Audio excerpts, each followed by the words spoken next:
Les Danois vont désormais confisquer les biens des migrants. Oui, c'est assez spectaculaire comme décision. Ça a été décidé et annoncé hier. La coalition de droite s'est mise d'accord après quelques pourparlers avec les sociodémocrates. La police danoise pourra saisir les effets personnels des migrants, soi-disant pour financer leur hébergement. Les migrants pourront garder jusqu'à 1 350 € en cash, ainsi que leur téléphone portable et des biens auxquels ils attachent une valeur sentimentale, les bagues, etc.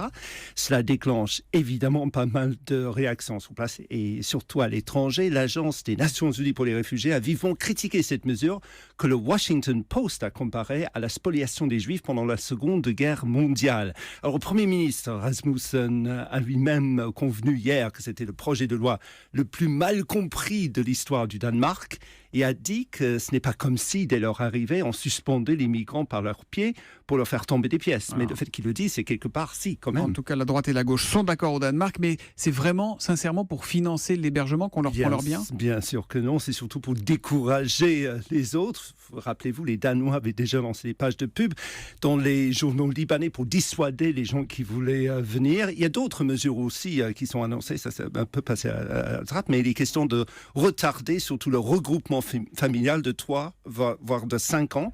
Il faut savoir quand même, pour comprendre un peu, que proportionnellement, le Danemark a beaucoup de demandes de réfugiés par rapport à sa population. 21 000 dépôts de candidature ces derniers mois par rapport à 5 millions d'habitants.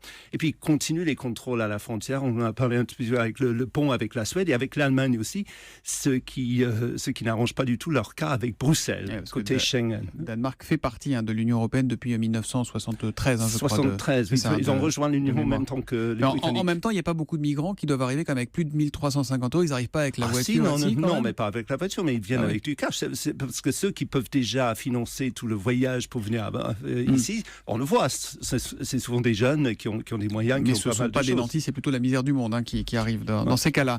Merci Alex Taylor, on va innover.